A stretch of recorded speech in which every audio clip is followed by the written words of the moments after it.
আপনি বলেন, আল্লাহ রাব্বুল আলামিন বলেন, ওই সমস্ত আল্লাহ রাব্বুল আলামিনের বান্দা বান্দি মুহাম্মদ সাল্লাল্লাহু আলাইহি সাল্লামের উম্মতি ধ্বংস হয়ে যাক। আল্লাহ রাসূল বলেন, আল্লাহুম্মা আমিন। যারা সালাত আদায় করে না, যারা সালাত আদায় করে না, সালাত আদায় করে আল্লাহ রাসূলের পদ্ধতিতে সালাত আদায় করে না, সালাত আদায় করে আল্লাহ রাসূলের পদ্ধতিতে সালাত আদায় করে না, তাদের সালাত বাতিল বলে ঘোষণা করলেন মহান মুহাম্মদ সাল্লাল্লাহু আলাইহি সাল্লাম। তিনি সালাত আদায় করবেন, মুহাম্মদ সাল্লাল্লাহু আলাইহি সাল্লাম যেভাবে সালাত আদায় করছেন, তাড়াহুড়া করে সালাত আদায় পছন্দনীয় না। তাড়াহুড়া করে সালাত আদায় করলে সালাত হবে না, তাড়াহুড়া করে সালাত আদায় করলে সালাত হবে না। আপনি যত বড় হুজুর হন না কেন, আপনি যত বড় মাওলানা হন না কেন, আপনি যত বড় মুফতি হন না কেন, আপনার সালাত হবে না। আপনি সুস্থভাবে, আপনি যদি সুস্থভাবে রুকু না দেন, আপনি সুস্থভাবে আপনি যদি সিজদা না দেন, সিজদার মাঝখানে সুন্দর করে বসা আছে কেন আজিব, সিজদার মাঝখানে সুন্দর করে বসা আছে কেন আজিব। আপনি সুন্দর করে বসলেন না, আবার সিজদা দিলেন, আপনার ওয়াজিব ছুটে গেল। অর্থাৎ ওয়াজিব ছুটে গেলে আপনার সহসিজদা দিতে হয়। আপনি সহসিজদা দিলেন না, আপনি সালাত আদায় করে সালাম ফিরে আপনি বাড়িতে চলে গেলেন। আপনার যে সালাত হলো না এই সম্পর্কে আপনার কোনো ধারণাই থাকলো না। রুকু থেকে উঠে আপনি সুন্দর করে দাঁড়াবেন, সুন্দর করে দাঁড়াবেন। সামি আল্লাহু লিমান হামিদা, রব্বানা লাকাল হামদ, হামদান কাসীরান তাইয়িবান মুবারাকান ফি। আপনার এই তাসবিহ তিলাওয়াত করতেই হবে, এই তাসবিহ তিলাওয়াত করতে হবে। আল্লাহ রাসূল সাল্লাল্লাহু আলাইহি সাল্লাম, আল্লাহ রাসূল সাল্লাল্লাহু আলাইহি সাল্লামের জামানায় রব্বানা লাকাল হামদ, হামদান কাসীরান তাইয়িবান মুবারাকান ফি, সাহাবীরা পর্যন্ত এই দোয়াটা তিলাওয়াত করছে, সাহাবীরা পর্যন্ত এই দোয়া তিলাওয়াত করছে। এখন যদি আপনি আমি যদি রুকু থেকে উঠে সোজা হয়ে খাড়া হয়ে দোয়াটা তিলাওয়াত করলাম না, সোজা হয়ে খাড়া হয়ে দাঁড়ানো হচ্ছে কেন আজিব। আপনি রুকু থেকে সুন্দর করে সোজা হয়ে দাঁড়াবেন, আপনি দাঁড়ানো হচ্ছে কেন আজিব। আপনি সুন্দর করে রুকু থেকে উঠে যদি সুন্দর করে না দাঁড়ান, তাহলে আপনি টপস করে আপনি সিজদা চলে গেলেন, আপনার ওয়াজিব ছুটে গেল, আপনার ওয়াজিব ছুটে গেল। আরে আপনি তো জানেনই না সালাতের ভিতরে যে আহকাম আরকান 13টা ফরজ আছে, আপনি তো তাই জানেন না কয়টা ফরজ আছে সালাতের ভিতরে। আহকাম আরকান 13টা ফরজ আছে, আপনি তো ফরজ সম্পর্কে 13টা ফরজ আছে, 2 রাকাত নামাজের মধ্যে 13টা ফরজ আছে, এই তো আপনি জানেন না। আপনি কিসের ব্যস্ততা থাকেন?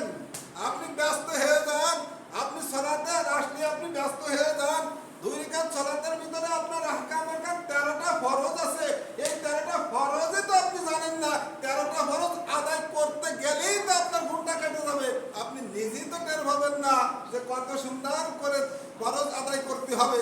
আপনি শুধু আপুর উপর যদি আপনি ঠকস করে, আল্লাহ রাসূল বলেন, তোমরা যদি মুরগিটি মোরগে খাবার খায় ঠক করে, যদি তোমরা এইভাবে যদি সালাত আদায় করো, তাহলে তোমাদের সালাত গণ্য করা হবে না। মোরগে যেরকম ঠক করে দিনার আদার তিনি খান, ওরকম ভাবে যদি আপনি সালাত আদায় করেন, আপনি বড় মুহাদ্দিস হলেও আপনার বাতিল হবে, আপনি বড় হক্কানি আলেম হলেও আপনার সালাত বাতিল করে ঘোষণা করে দেবেন। এই জন্য সুন্দর করে আপনি সালাত আদায় করবেন, কোরআন তেলাওয়াত করবেন, সুন্দর করে আপনি কোরআন মাজিদ তেলাওয়াত করবেন।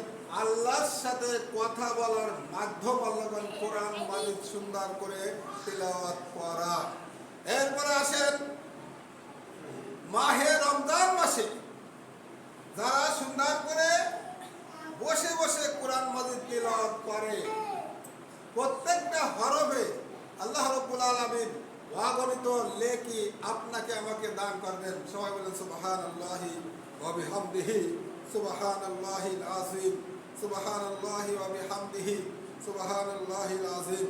মাহে রমজান মাস পেয়ে যদি আপনি আমি গুনাহ মাফ করায় যদি না নিতে পারি, মাহে রমজান মাস পায়ে যদি গুনাহ মাফ করায় না নিতে পারি, আল্লাহ রাসূল বললেন ওই ব্যক্তি ধ্বংস হয়ে যাক। আল্লাহ পাক রব্বুল আলামিন বলেন ধ্বংস হয়ে যাক। মুহাম্মদ সাল্লাল্লাহু আলাইহি সাল্লাম বললেন আল্লাহুম্মা আমিন। জিবরিল আলাইহিস সালাম এসে বললেন আল্লাহ রাসূল শোনেন, যে ব্যক্তি মাহে রমজান মাস পায়ে মাহে রমজান মাসের হক আদায় করে নিল না, গুনাহ মাফ করে আল্লাহর কাছে নিল না, ওই ব্যক্তি যেন ধ্বংস হয়ে যাক। আল্লাহ রাসূল শোনার সাথে সাথে বললেন আল্লাহুম্মা আমিন। এরপরে আসলেন দ্বিতীয় ধাপে যখন আসলেন তিনি বললেন আর একটি কথা, মাতা পিতার হক আদায় করল না, ওই ব্যক্তি যেন ধ্বংস হয়ে যাক। আল্লাহ রাসূল বলেন আল্লাহুম্মা আমিন। এইবার তৃতীয় তাক, আপনারা দেখেন এই মেম্বারে 3টে তাক আছে, একটা দুটো 3টে তাক আছে। তৃতীয় তাকে যখন দেওয়া হলো তখন বললেন যে মুহাম্মদ সাল্লাল্লাহু আলাইহি সাল্লামের নাম শুনে এতটুক দুরূদ যদি সে তিলাওয়াত না করে সাল্লাল্লাহু আলাইহি ওয়াসাল্লাম, এতটুক যদি তিলাওয়াত না করে তাহলে ওই ব্যক্তি যেন ধ্বংস হয়ে যাক। তখন মুহাম্মদ সাল্লাল্লাহু আলাইহি সাল্লাম তিনি বললেন আল্লাহুম্মা আমিন। তাহলে এই যে মাহে রমজান মাসের প্রথম সপ্তাহে প্রথম শুক্রবার, এই শুক্রবারের সালাত আমরা আদায় করতে আসতে পারেছি। আল্লাহ আমাকে সুযোগ সুবিধা দান করেছেন। সেই মহান আল্লাহ রাব্বুল আলামিনের দরবারে আমরা মনের থেকে খুশি হয়ে খুশিভাবে আমরা সবাই বলি আল্লাহ আমাকে আসার তৌফিক দান করেছেন। আমরা সবাই বলি আলহামদুলিল্লাহ। মহান আল্লাহ রাব্বুল আলামিন সিয়াম পালনকারী বান্দা বান্দির জন্য স্পেশাল একটা জান্নাত রেখে দিয়েছেন। সিয়ামকারী বান্দা বান্দির জন্য একটি জান্নাত রেখে দিয়েছেন। ওই জান্নাতটার নাম হলো কি? রায়হান। ওই জান্নাতটার নাম কি হলো? রায়হান। রায়হান নামক জান্নাতটা শুধুমাত্র সিয়ামকারী বান্দা বান্দিকে জন্য আল্লাহ রাব্বুল আলামিন রেখে দিয়েছেন। আল্লাহ রাব্বুল আলামিন যেন আমাদেরকে, আমরা এমনভাবে সিয়াম রাখবো, আল্লাহ যেন আমাদের সিয়ামের ভুল ত্রুটি দিকে না তাকায়, আপনার রহমতের দিকে তাকায়ে, আল্লাহর রহমতের দিকে তাকায়ে আল্লাহ রাব্বুল আলামিন আমাদের ভুল ত্রুটির দিকে না তাকায়, আল্লাহ রহমতের দিকে তাকায়ে আমাদের একের থেকে 30টা সিয়াম যেন আল্লাহ রাব্বুল আলামিন আমাদের সিয়ামকে আল্লাহ কবুল করে নিক। সবাই বলেন আল্লাহুম্মা আমিন। আপনারা সবাই তখন আপনারা রাত দিন 24 ঘন্টার ভিতরে কমপক্ষে আপনারা তওবা পড়বেন। আল্লাহুম্মা আনতা রাব্বি লা ইলাহা ইল্লা আনতা খালাকতানি ওয়া আনা আবদুকা ওয়া আনা আলা হাদিকা ওয়া ওয়াদিকা মাস্তাতাতু ওয়া আউযু বিকা মিন শাররি মা সানাতু আবু লাকা বিনি'মাতিকা আলাইয়া ওয়া আবু বিযামবি ফাগফিরলি ফাইন্নাহু লা ইয়াগফিরু যুনুবা ইল্লা আনতা। আপনি সাইদুল ইস্তিগফার তওবা তিলাওয়াত করে আল্লাহকে আপনি বলবেন, আল্লাহ আমার ভুলের দিকে না তাকাই, আপনার অপ্রান্ত রহমত দিকে তাকায়ে, আমার ভুলের দিকে না তাকাই, আপনার অপ্রান্ত রহমত দিকে তাকায়ে আমার সিয়ামকে আল্লাহ আপনি কবুল করে নিন। আমার সিয়ামকে আল্লাহ আপনি কবুল করে নিন। আমার দাদা দাদি নানা নানি মা বাপ ভাই বোন যারা কবরবাসী হয়ে গেছে আল্লাহ তাদেরকে আপনি ক্ষমা করে দিন, তাদেরকে আল্লাহ আপনি মাফ করে দিন, তাদেরকে আপনি ক্ষমা করে দিন, তাদের কবরে আপনি জান্নাতের ব্যবস্থা করে দিন। আপনি যদি একবার আপনি মাতা পিতার জন্য বলেন, আর গোটা পৃথিবীর যত বড় আলেমরা আছে সবাই বলবে 1 বছর পর্যন্ত 10 বছর পর্যন্ত, তাও সমান হবে না। আপনি যদি একবার বলেন রব্বির হামহুমা কামা রব্বায়ানি সগীরা, আল্লাহ পাক রব্বুল আলামিন বলেন তার সন্তানেরা এই কোরআনের আয়াতটা তারা পড়তে দেরি হয়, কিন্তু তার মাতা পিতার ভাই বোনের কবরে আযাব বন্ধ করতে আমার দেরি হয় না। আপনারা সবাই এই ছোট একটা আয়াত রব্বির হামহুমা সবাই পড়েন রব্বির হামহুমা কামা রব্বায়ানি সগীরা রব্বির হামহুমা কামা রব্বায়ানি সগীরা। এই আয়াতখান আপনি যখন আপনি নারী পুরুষ যেই হোক না কেন, মেয়ে হোক আর ছেলে হোক, মেয়ে হোক আর ছেলে হোক, মাতা পিতার কাছে মেয়েও সমান ছেলেও সমান, মাতা পিতার কাছে ছেলেও যেরকম মেয়েও সেরকম। ছেলে তো যদি পড়ে তাও আল্লাহ রাব্বুল আলামিন ক্ষমা করে দেবেন, মেয়েটাও যদি পড়ে আল্লাহ রাব্বুল আলামিন তার মাতা পিতার কবর আযাবকে আল্লাহ রাব্বুল আলামিন মাফ করে দিয়ে দেবেন। আরেকটা হলো কেন কি রব্বির হামহুমা কামা রব্বায়ানি সগীরা। আমরা এখানে যারা উপস্থিত আছি, আমরা যদি সবাই পড়লাম আমল করলাম, প্রত্যেকের আব্বার আর আম্মার কবরে আযাব আল্লাহ কিয়ামত পর্যন্ত মাফ করে দিল, কি খুশি হলেন না রাগ হলেন? বলেন, কি রাগ হবেন না? যে মাফ করে দেবে আল্লাহ, জাহান্নামে আরো পড়ুক, রাগ হবেন না? জাহান্নামের থেকে বাঁচাই দিচ্ছেন না, আপনি খুশি হবেন। আপনার মাতা পিতা যখন জাহান্নামের থেকে মুক্তি পেয়ে গেল, জাহান্নামের থেকে মুক্তি পেয়ে গেল, আপনি ইহকালেও শান্তি পাবেন আর পরে কলেও আপনি শান্তি পাবেন, আপনি পরকালেও শান্তি পাবেন, ইহকালে দুনিয়ায়ও আপনি শান্তি পাবেন। শোনেন, আমরা এখানে যারা উপস্থিত আছি, প্রত্যেকের মাতা পিতার কবরে আযাব আল্লাহ রাব্বুল আলামিন রমজানের চাঁদ অর্থাৎ রমজান মাসের চাঁদ উঠার সাথে সেদিন করে জাহান্নামের দরজা তালা মারা হয়েছে। জাহান্নামের দরজা তালা মারি দিয়ে যারা মুসলিমের মাতা পিতা, যারা মুসলিম ভাই বোন, তাদেরকে আল্লাহ রাব্বুল আলামিন তাদের রূহগুলোকে, সব রূহগুলোকে জাহান্নাম থেকে আল্লাহ রাব্বুল আলামিন মুক্তি দান করে দিয়েছেন। এরপরেই যদি আমি আপনি যদি ভাই বোনের জন্য, মাতা পিতার জন্য দোয়া করি, মন খুলে দোয়া করি, প্রাণ খুলে দোয়া করি, আল্লাহ আমার আব্বার গুনাহকে আপনি ক্ষমা করে দিন, আমি তার সন্তান, আমার গুনার দিকে না তাকাই, আপনার রহমতের দিকে তাকাইয়ে আমার আব্বা আমার মার গুনাহকে আল্লাহ আপনি মাফ করে দিয়ে আপনি আমার আব্বা আমারে আপনি জান্নাতবাসী করেন। আপনি বারবার যখন বলবেন, আল্লাহ দয়া, আল্লাহ দয়ালু, আল্লাহ গফুরুর রহিম, আল্লাহ দয়ালু, আল্লাহ গফুরুর রহিম, তখন আল্লাহ রাব্বুল আলামিন ক্ষমা করে দিয়ে আপনার আমার মাতা পিতার কবর আযাব মাফ করে দেবেন। মাফ করে দেওয়ার পরে বলেন তো, আপনার মাতা পিতা খুশি হলেন না বেজার হলেন? খুশি হলেন। আর মাতা পিতা যখন খুশি হয়ে গেল, আল্লাহ খুশি হলেন, আর আল্লাহ খুশি হয়ে আপনাকে এই দুনিয়ায় রেজেকের কোনো অভাব হবে না, আপনার রেজেকের কোনো অভাব হবে না, আপনার রেজেকের অভাব হবে না, আপনার ছেলে মেয়ে না খায় থাকবে না, আপনার মাতা পিতা দোয়া করবে, আপনার সন্তানদের আপনার রেজেকের কোনো সমস্যা হবে না, আপনার রেজেকের ব্যবস্থা সেই মহান আল্লাহ রাব্বুল আলামিন করেন। এবার আসেন, আপনি সালাত যখন আদায় করলেন, সালাত আদায় করতেছেন, আপনি একটা ছোট একটা দোয়া আমল করতেছেন, দুই সিজদার মাঝখানে আপনারা কত সময় ধরে চিন্তা করেন যে হুজুর হামেশা মানুষ দুই সিজদার মাঝখানে এত দেরি কেন করে? আজকে শুনে রাখেন কেন দোয়া করি।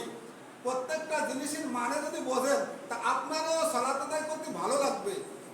আপনি যদি প্রত্যেকটা জিনিসের মানে বোঝেন তাহলে আপনারও সালাত আদায় করতে ভালো লাগবে। দুই সিজদার মাঝখানে যখন আপনি বসেন তখন আপনি বলেন আল্লাহুম্মা আল্লাহুম্মা আল্লাহুম্মা আল্লাহুম্মা গফিরলি ওয়ারহামনি ওয়াহদিনি ওয়াআফিনি ওয়ারযুকনি। আল্লাহুম্মা গফিরলি, আল্লাহ তুমি আমাকে ক্ষমা করো, ওয়ারহামনি আমাকে রহম করো, ওয়াহদিনি আমাকে দিনের পরে রাখো, ওয়ারযুকনি তুমি আমার রিজিকের ব্যবস্থা করো, তুমি আমার রিজিকের ব্যবস্থা করো। আপনি যদি এই মানাটা বুঝতেন তাহলে আপনি আবার শুরু করতেন, কারণ রিজিকের ব্যবস্থা তো উপরে নিতে হয়, রিজিকের ব্যবস্থা জমিনে নিতে হয় না, রিজিকের ব্যবস্থা আসমানের উপর থেকে হয়। আচ্ছা, রিজিকের ব্যবস্থা কোথায় হয় আপনারা বলেন আসমানের থেকে হয়। রেজেকের ব্যবস্থাটা কোথা থেকে হয়? আসমানের থেকে হয়। সে আসমান ওরাকে আমরা বললাম, সে আসমান যিনি চালান, জান্নাত যিনি চালান, আপনি জাহান্নাম যিনি চালান, দুনিয়া যিনি চালান, সমস্ত গাছপালা জীবজন্তু যা আছে তিনি চালান, তার কাছে দরখাস্ত করলাম, আল্লাহুম্মা গফিরলি ওয়ারহামনি ওয়াহদিনি ওয়াফিনি ওয়ারযুকনি। আল্লাহ, আমি সমর্থ করলাম, আপনার উপরে সমর্থ করলাম, আপনি আমার রুজির ব্যবস্থা করেন। আপনার উপরে আমি সমর্থ করলাম, আপনি আমার রুজির ব্যবস্থা করেন। আপনি 17 রাকাত ফরজ নামাজে আপনি 17 বার তিলাওয়াত করলেন, 17 রাকাত ফরজ নামাজে আপনি 17 বার পড়লেন। আল্লাহ আমার আপনার মতন অত বড়, আল্লাহ আমার আপনার মতন অত বড় মন কঠিন না। আল্লাহর মনটা হচ্ছে নরম, আল্লাহর মনটা হচ্ছে নরম। আপনি যখন রাত দিন 24 ঘন্টার ভিতরে 17 বার যখন আপনি বললেন, আল্লাহুম্মা গফিরলি, আমাকে ক্ষমা করো, ওয়ারহামনি, আমাকে রহম করো, ওয়াহদিনি, আমাকে দিনের পরে রাখো, ওয়ারযুকনি, আমার রুজির ব্যবস্থা করো। আল্লাহ পাক রব্বুল আলামিনের দয়া, আল্লাহর মন নরম। আপনি 17 বার পড়লেন আর আপনি না খেয়ে থাকবেন, আপনার সন্তান সন্তানদি না খেয়ে থাকবে, এটা বিশ্বাস হয় না। আমার তো বিশ্বাস হয় না, আমার তো বিশ্বাস হয় না যে আমার সন্তান সন্তানদি না খেয়ে থাকবে, আমার সন্তান সন্তানদি কষ্ট থাকবে, এটা আমার বিশ্বাস হয় না। এটা আমার বিশ্বাস হয় না যে আমার ছেলে মেয়ে, আমি আমার পরিবার না খেয়ে থাকবে, এটা আমার বিশ্বাস হয় না। আমি 17 বারই বলি, বেশিও বলি, আল্লাহুম্মা গফিরলি ওয়ারহামনি ওয়াহদিনি ওয়াফিনি ওয়ারযুকনি। আল্লাহ, রুজি তোমার হাতে, তোমার হাতে রুজি। তুমি কিভাবে রুজির ব্যবস্থা করবে তুমি ভালো জানো, কিভাবে তুমি রুজির ব্যবস্থা করবে তুমি ভালো জানো। আমার শুধু দরখাস্ত জানানির দরকার, আমি দরখাস্ত খান জানাই দিলাম। আমার দরকার ছিল দরখাস্ত জানানি, আমি দরখাস্ত জানাই দিলাম। আল্লাহ, তোমার হাতে রুজি, তুমি রুজি কিভাবে আমার ছেলে মেয়ের, আমার স্ত্রী, আমার পরিবারের কিভাবে রুজির ব্যবস্থা করবে তুমি আল্লাহ তুমি ভালো জানো। তোমার হাতে দরখাস্ত আমি দিলাম, তোমার কাছে দরখাস্ত পৌঁছে দিলাম। আল্লাহুম্মা গফিরলি, তুমি আমাকে ক্ষমা করো, ওয়ারহামনি, আমাকে দিনের ভর রাখো, ওয়ারযুকনি, আমার রুজির ব্যবস্থা তুমি আল্লাহ রাব্বুল আলামিন করো। কিভাবে করবে তুমি আল্লাহ ভালো জানো, আমার এত জানার দরকার নাই। ছোট ছোট মসজিদের ইমাম সাহেবরা 3-4 ছেলে মেয়ে সুন্দর করে চলতেছে, আর 15,000, 20,000, 25,000 টাকা বেতন পার পরে, মাস আসার পরে দেখা যায় কি ওই লোকটা 5,000 টাকা বাজার করে দিনা হয়ে বাজার করে বাড়ি আসতেছে। এরকম পরমানে বাংলাদেশে বহু আছে। আর 5,000, 3,000, 4,000 টাকা ইমাম, মসজিদের ইমাম বেতন পাচ্ছে, সুন্দর করে খাচ্ছে, পড়তেছে, ছেলে মেয়ে পোষ পাচ্ছে, চলতেছে। কত দেখবেন এই বাংলাদেশে, কত দেখবেন? কারণ ইমাম সাহেবরা বলে, আল্লাহুম্মা গফিরলি, আমাকে ক্ষমা করো, ওয়ারহামনি, ওয়ারহামনি, আমাকে রহম করো, ওয়াহদিনি, আমাকে দিনের পরে রাখো, ওয়ারযুকনি, আমার রিজিকের ব্যবস্থা তোমার হাতে, তুমি আমার রিজিকের ব্যবস্থা করো, সুন্দর করে আমার রিজিকের ব্যবস্থা করো। আল্লাহ সুন্দর করে রিজিকের ব্যবস্থা অবশ্যই করবেন। এইবারে আসেন, যখন আপনি রুকু থেকে উঠবেন, সামি আল্লাহু লিমান হামিদা, আর আপনি ফাসল থেকে রব্বানা লাকাল হামদ, রব্বানা লাকাল হামদ, হামদান কাসীরান তাইয়িবান মুবারাকান ফি, রব্বানা লাকাল হামদ। তোমার প্রশংসা করি, তোমার প্রশংসা করি। কার প্রশংসা করি? রবের প্রশংসা করি। কার প্রশংসা করি? রবের প্রশংসা করি। রব্বানা লাকাল হামদ, তোমার প্রশংসা করি। আচ্ছা, মানুষের প্রশংসা করি, মানুষ রাগ হয় না খুশি হয়? বলেন, মানুষের প্রশংসা করলাম, রাগ হবেন না খুশি হবেন? খুশি হবেন। তা আল্লাহর প্রশংসা করলে আল্লাহ রাগ হবে না খুশি হবে? খুশি হবে। তা 17 রাকাতে 17 বার আপনি বললেন সামি আল্লাহু লিমান হামিদা, আর আপনি বললেন রব্বানা লাকাল হামদ, তোমার প্রশংসা করি, তোমার প্রশংসা করি, হামদান কাসীরান তাইয়িবান মুবারাকান ফি, তোমার প্রশংসা করি, তোমার প্রশংসা করি। বলেন তো আল্লাহ খুশি হবে না রাগ হবে? আল্লাহ খুশি হওয়ার পরে আপনি এবারে বললেন, আল্লাহ তো খুশি হয়ে গেছে, এইবার আপনি বললেন আল্লাহ তুমি আমার রিজিকের ব্যবস্থা করো।